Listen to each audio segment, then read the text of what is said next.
Mount Marsabit, an isolated peak surrounded by East Africa's Chalbi Desert. It is a mountain of mystery, a forbidding place where man rarely ventures. 30 million years ago, a creature called Stegodon roamed these hills. Today, it is a home for his descendants and refuge for the king of all.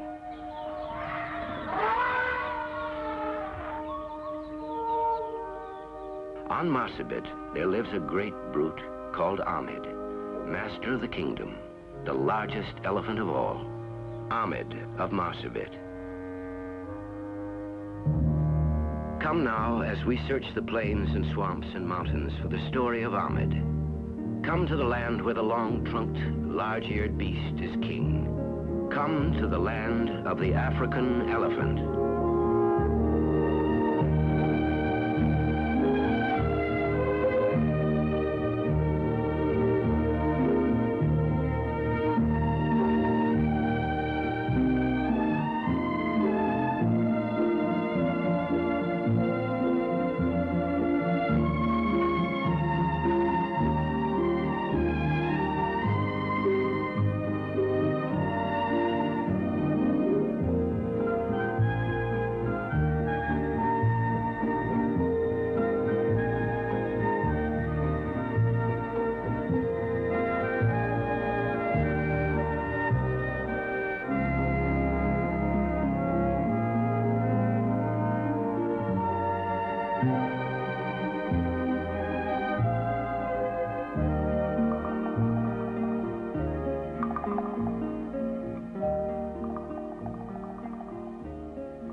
Old. Welcome to the world, little one. Though all you can see is a forest of tails, trunks, and legs, the constant gentle rubbing reassures you that someone is there and someone cares. And that's important for a baby. Any baby.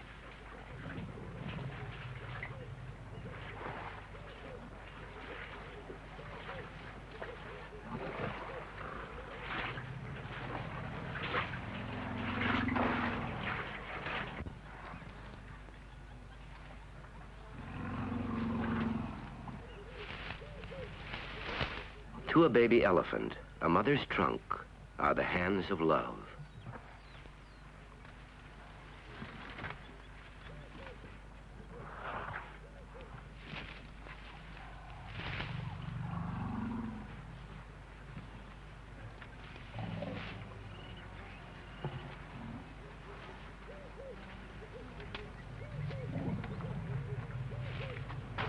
Don't worry, small friend.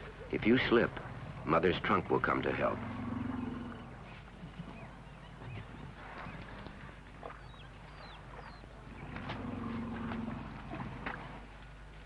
Mother has the longest pregnancy of any mammal, 22 months. And as if that isn't enough, she'll take care of you for the next 5 years at least. Your problem is to find the milk. Instinctively, little one, you go to where it should be. If any other four-legged creature were your mother, you'd be right. But now you begin a search of a strange new world. Given time, you'll find it and start the business of feeding. 240 pounds at birth, you need a quart of milk at a time to satisfy you.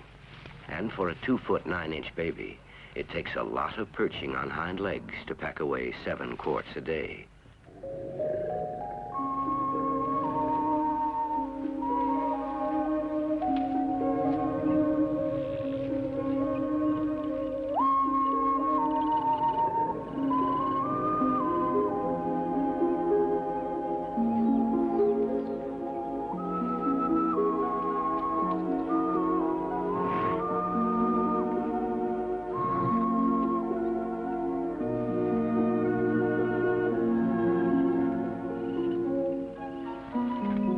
To be a baby elephant, and to suddenly look up and find there's something else besides trunks and legs, is your first frightening discovery.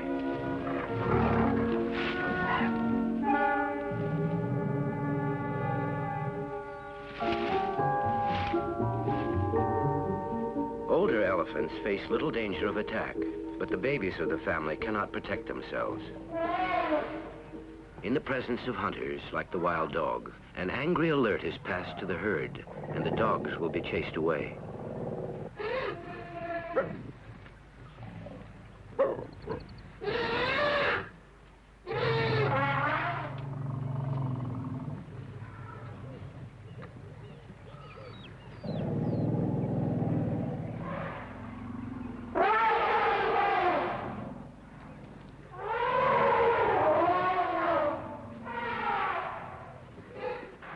The rush of impala through the herd makes mothers nervous. It's a sign that a predator may be near. On guard now, she searches for the sight, sound, and mostly the smell of the intruder. Downwind of the herd, the lion prowls unmolested. But the breeze shifts and carries her scent to the elephant guards.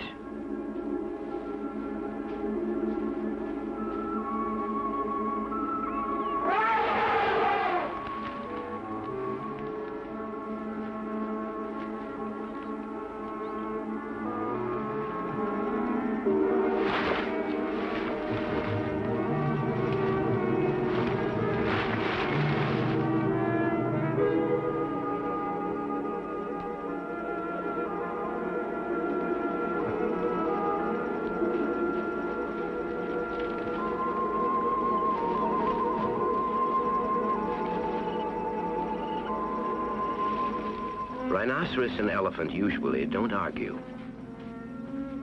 At water holes, they sometimes quarrel. But unless there's a baby in danger, snort and huffle is all they do.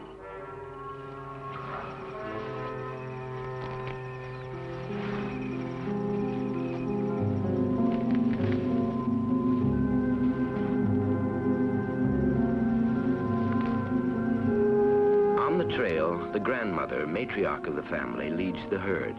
It's strictly a woman's world. She, her daughters, and their babies travel together, each in her own place. Male elephants must leave the group once they get to be about 15 years old. Oh, they come back to visit occasionally, but they don't stay very long. Among elephants, it's the ladies who keep the family together.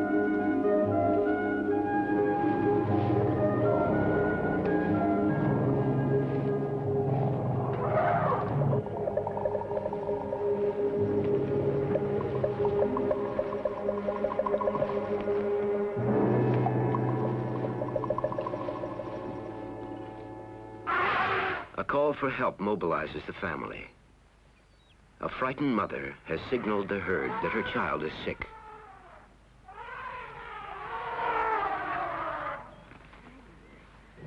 The grandmother hurries to help. Seeing the baby, her first instinct is to search for a predator. Every elephant nearby answers the cry. Such is the bond between them. Both know that the calf cannot remain long on the ground. The weight of his body will crush his lung. However weak, he must stand or he will die.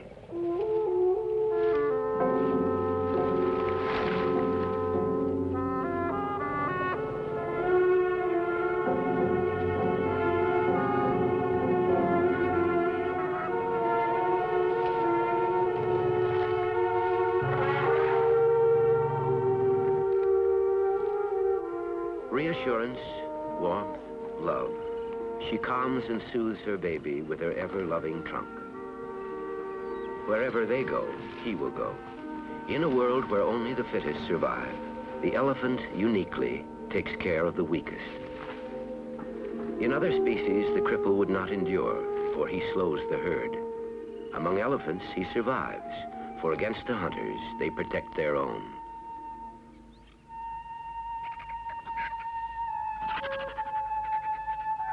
Able to see for miles, the lion looks for signs of weakness.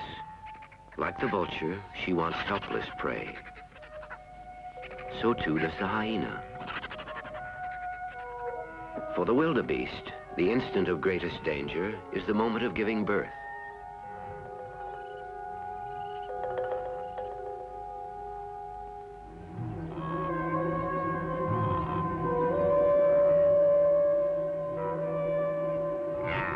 No guards, no watchful eyes protect her. Only the indifferent herd surrounds her as she labors to bring forth her young. Only the hunters care.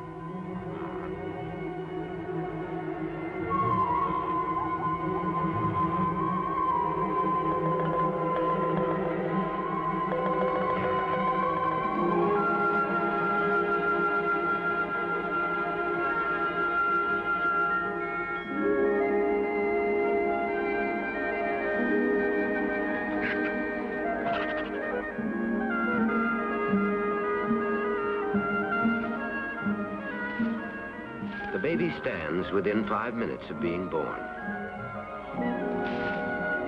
Most of the first calves delivered in a season will be snatched up by hunters.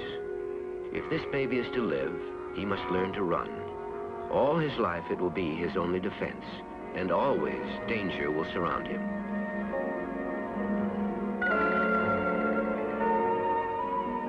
For the moment, he senses nothing of the threat, but strength comes quickly, as if in answer to the need, and then a sense of sureness, a delight perhaps in life, a certain celebration of existence.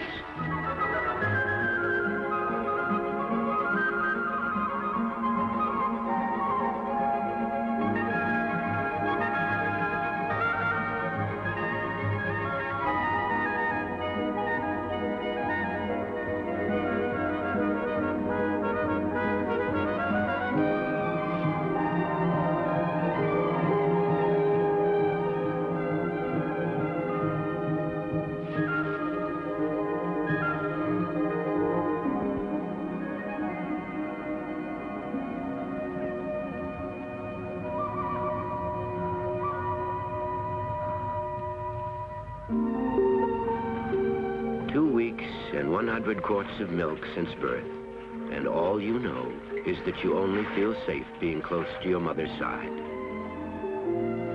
For a little while you can expect undivided attention, but it only lasts till you're 2 months old, and then you're left to your own devices. Within the confines of the herd, you can run, play, and generally create mischief. Venturesome or timid, high-spirited or somber, each baby develops a definite personality. In almost every activity, though, you learn something about the life you're expected to lead. Bumping tells you who's strongest, and later the strongest will dominate. There are those who are frightened, and some who are nervous, or silly, or clumsy, and some who have fun, just for the fun of it.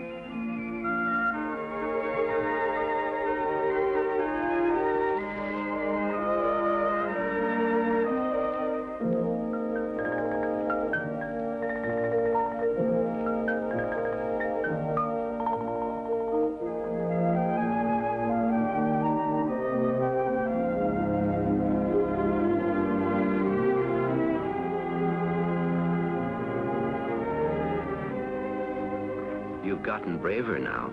You wander further now. After all, you're 3 months old. You drink 12 quarts of milk a day. See better, hear better, and in your newfound self-confidence, get lost more often. But one frightened cry still brings mother running.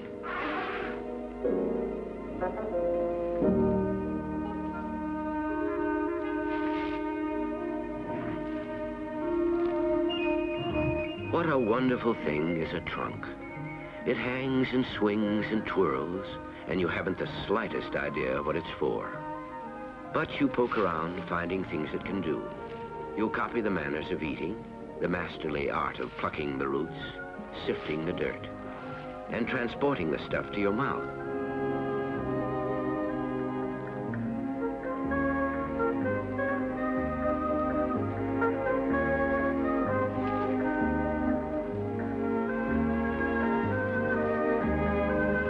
Once in a while, it gets under your foot, and that's an embarrassing time.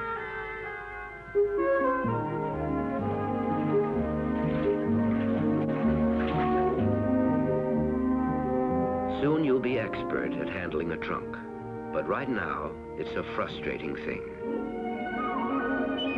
Except when you're tired. It's just fine for sucking.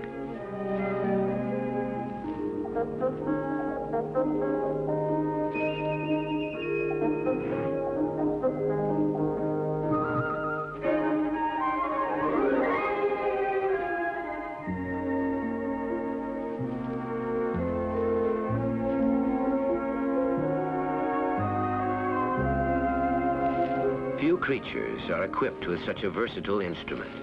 A strange combination of nose and lip, it can be a marvelous shovel. The wonderful 320-pound proboscis, at least when it's fully grown. It smells and sucks and pokes around in trees, picking up tasty bites of food. And what a perfect thing for wiping mud that's been thrown in the eye. Tough on the outside. In its tip are little hairs for feeling, so delicate he can tell the shape or size of what he's touching. It serves, too, as a sort of pliable straw for siphoning water into the mouth.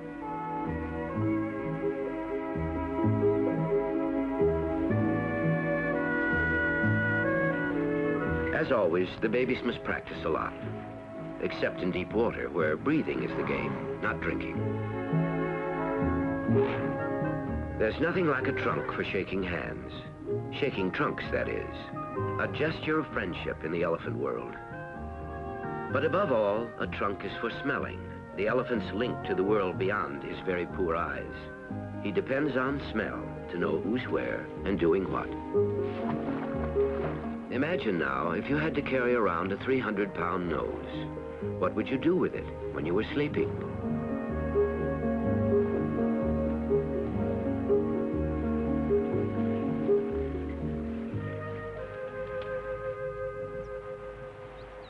If the elephant as a parent is gentle, loving, and somewhat sentimental, then by comparison, the cheetah is aloof. Like a very strict nursemaid, she allows no nonsense from her cubs. She calls them constantly in her whirring chirp, and they answer. Inquisitive, adventuresome, they demand constant attention.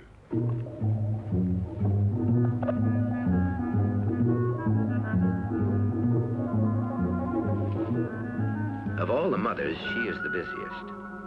No one helps in the raising of her family. After mating, the father disappears, never to see the cubs. Sons and daughters of other years leave abruptly about 16 months after they're born. They won't return.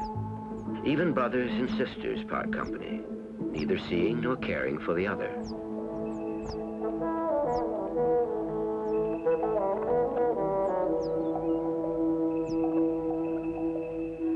So for months it's, baby come here, baby do this, baby watch out, and baby come back.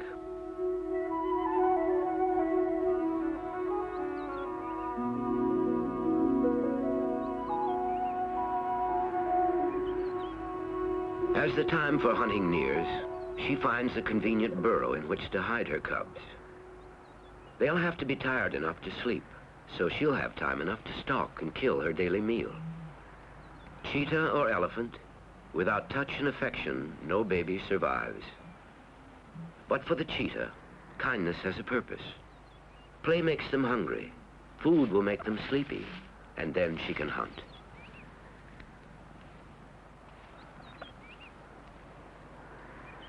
She can put her babies in the hiding place, but if they won't stay, she won't be able to leave, so she tries to tire them out. She remains on guard and hopes her plan succeeds, but feeding can be a time of menace. Her sense is key to possible danger. While they drink their fill of milk, she's exposed. For all this, she isn't even sure the babies will nest in the burrow.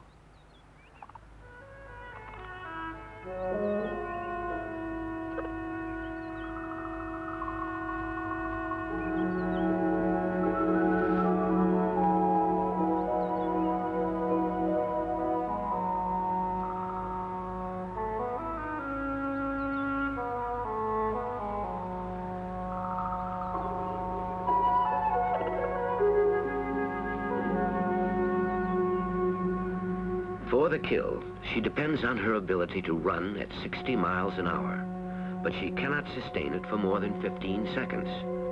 Like all cats, she can see for miles, spotting the easiest prey.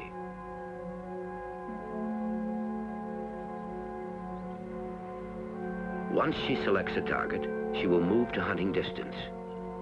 Her sprint can cover no more than 600 yards.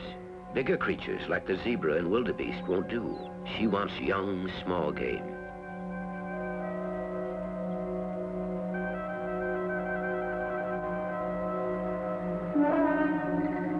Knowing her cubs may wake, she makes her choice.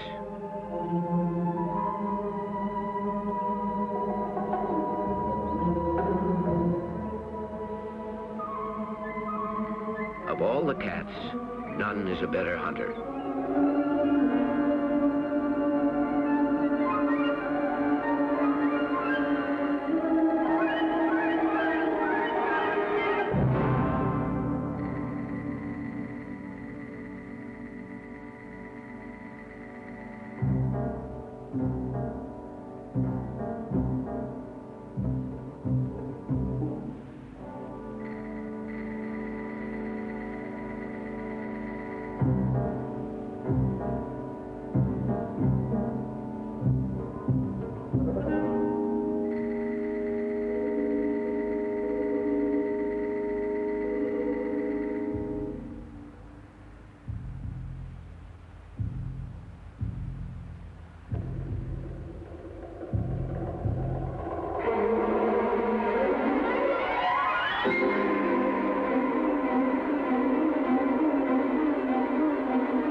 Vultures appear as soon as she has made her kill, and they bring others to the cheetah's meal. For all her hunting skill, she's timid. Lions, vulture, or hyena may frighten her off before she's eaten. So she seeks safety in the long grass.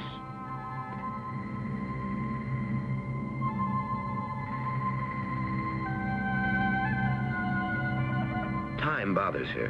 Her restless cubs await, and the scavengers will soon arrive. In minutes, she'll consume the 10 pounds of meat she needs. Vultures are big and noisy and mean and see very well. When one of them spots the cheetah, he starts down. From 10,000 feet in the air, another vulture will see him and come on the fly. It's a signal in the sky. Each movement triggers another, and the vultures appear in startling numbers.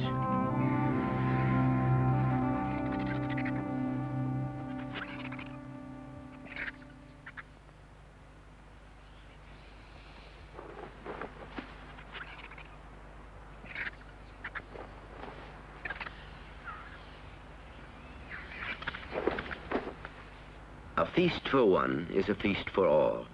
Even the marabou stork joins in. Because of his beak, he can't tear the meat, but he's perfectly content to steal it from the vulture, who stole it from the cheetah.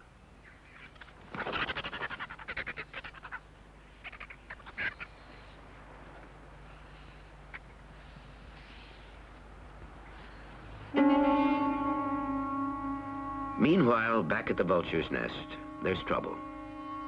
A lady leopard keeps watch on her mate as he attacks the eggs left unguarded. She'll be second to the nest if there's enough to eat. So no creature is safe in this domain, but none is harmed if there isn't a need.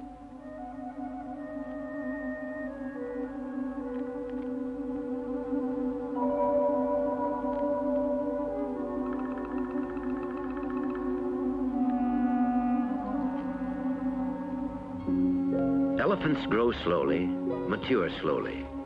Size and the appearance of tusks mark the passage of time. In the beginning, there are no tusks. In time, most elephants will show that very special mark. Two giant incisor teeth. They will grow as long as the elephant grows.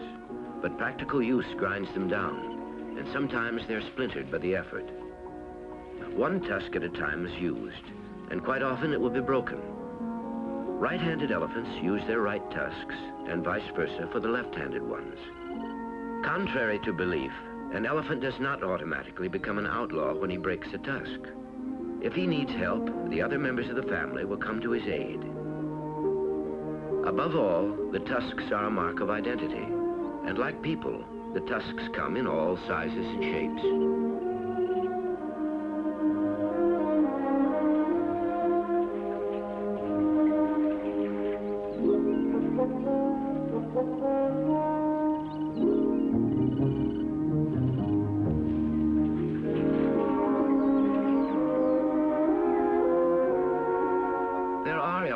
Who never grow tusks, and it doesn't seem to bother them at all. But sprouting tusks are first signs of growing up. To a young bull, they are the mark of approaching maturity.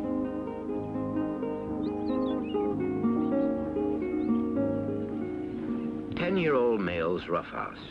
It started as infants, little tests of each other's strength. Mothers of the herd pay them no mind until they endanger the babies. Then the young men are chased away. It's a sign of the future, a warning that where mothers rule, young rowdies aren't welcome. They've come to a special time in life. They're teenaged now, and their constant pushing is almost done. Never before have they fought in anger.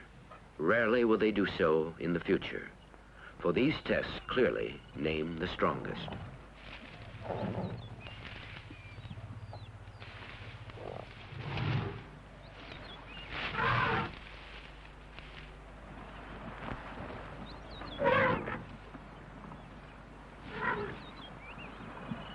From now on, the males all know the order in which they will eat, drink, mate, and march. So from challenge comes lasting friendship and peace. They have reached maturity. As 15-year-olds, they must leave the family. Their presence upsets young ladies of the herd, and often they will go in pairs, linked in eternal bond to a companion of 15 years.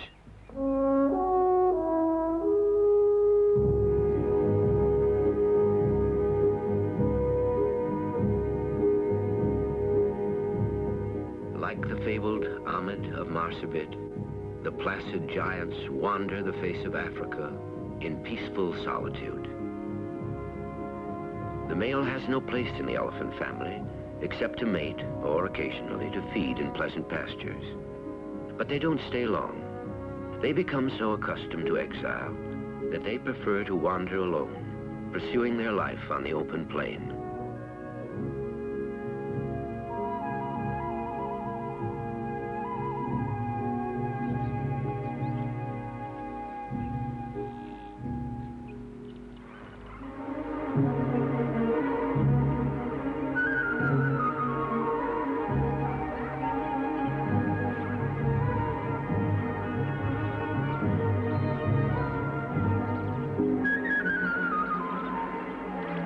those in the kingdom who have special homes, like the flamingos who nest in the Rift Valley lakes. Heavily alkaline, the water is poisoned and avoided by most creatures. But the hot, stagnant lake breeds brine shrimp and rich algae on which the flamingo thrives. As many as 2 million flock to the region.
The spider web of trails and paths that weave across the African plain represent thousands of years of elephant engineering.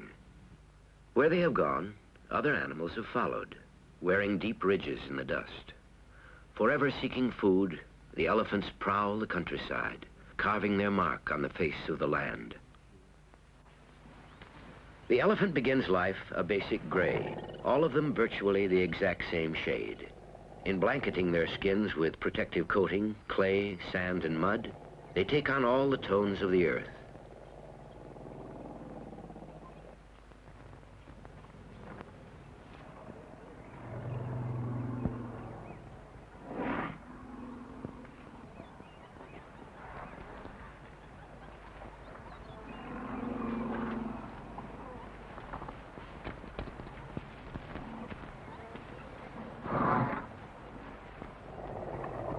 Vegetarians, grazing preoccupies them. Of all the food they eat, grass accounts for 80% of their diet. 4 years old now, you operate your trunk with a surgeon's grace. It combines with your toe to cut away a tasty clump, and getting it to your mouth is reflex now. Nothing so handy as brute force to get at a tasty acacia fruit. The wonder of it is that he's learned the relationship between shaking the tree and getting the fruit. Just waiting brings rewards. Wiry baboons live in the branches of some acacia trees. Like the elephant, they come in search of the acacia pods. What the baboon wants is the seed, and as they eat, they will throw away unwanted fruit. And that's just what the elephant wants. The least you could do, sir, is say thanks.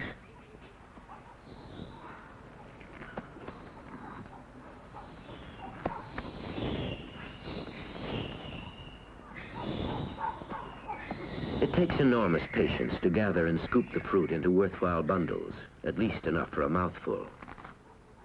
And for a younger lad, it can be an anxious time.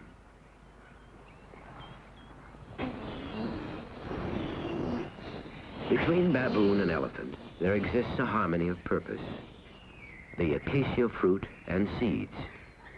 For every piece they pick, they shake a dozen off the tree. The elephant eats it all, but he doesn't digest the seeds. And in a trail of elephant dung, the baboon can find the seeds he's missed.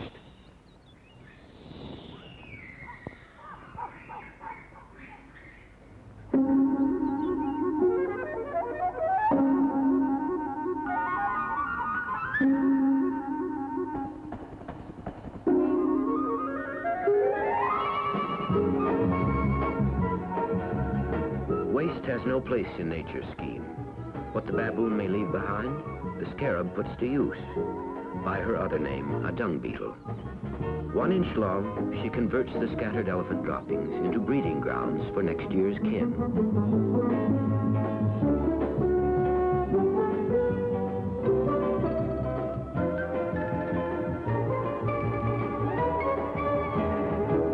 Once her young emerge, they will be literally surrounded by nourishing bulk.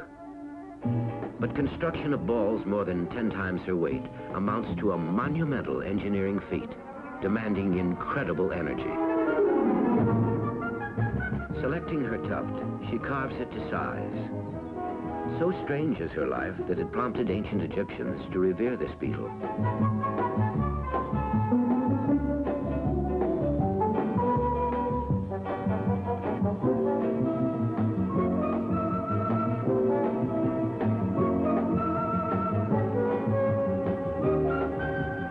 Final task will be finding a place to hide the dung. It's push, hop up and take a look around, and then push again.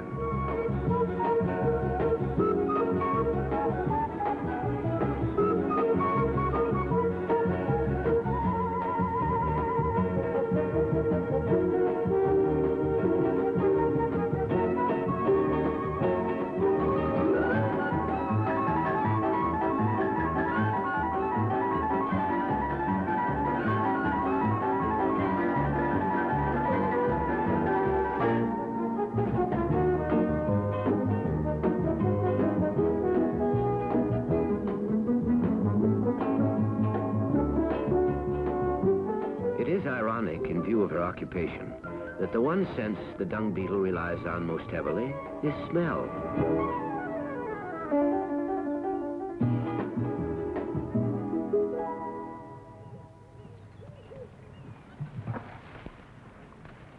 The waterhole represents the focal point of life on the African plain, and nowhere is the order of dominance so clear.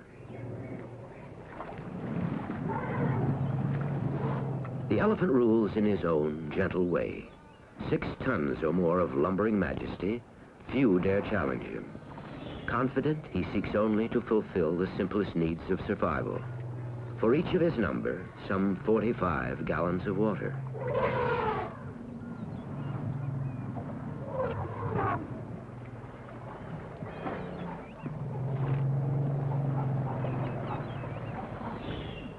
He demands no territory, but he has come to expect a certain deference, even from the lordly rhino.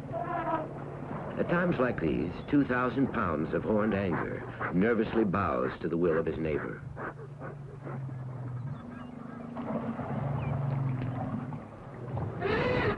Teenagers can be forgiven a mischievous, wholly common instinct to show off, just for the fun of it. Scattering a herd of buffalo is a young bull's way of passing time. Confused by sound and smell, a newborn baby buffalo pursues an elephant, thinking she is mother. Fearful of trampling the infant, the lady gives way in panic. It's not too graceful, but it's effective. Baby buffalo will just have to learn the who's who of water holes to solve life's little problems.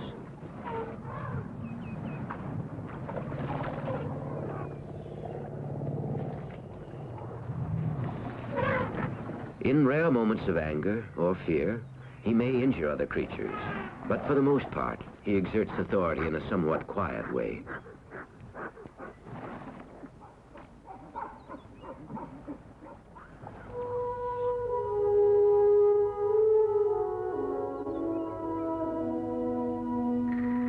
They follow nature's laws with dignified resignation, aloof from the endless cycle of hunted and hunter, mongoose and snake, hawk and sparrow, gazelle and wild dog. Reputed to be savage killers, their presence kindles fear in both beast and man. But once the nature of their world is revealed, they prove to have a very special, highly organized way of life.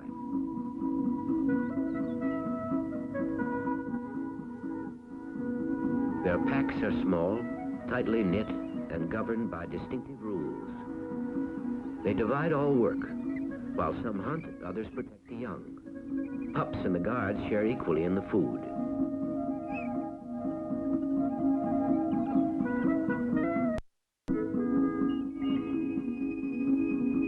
system of cooperation extends to almost everything they do, principally the hunt.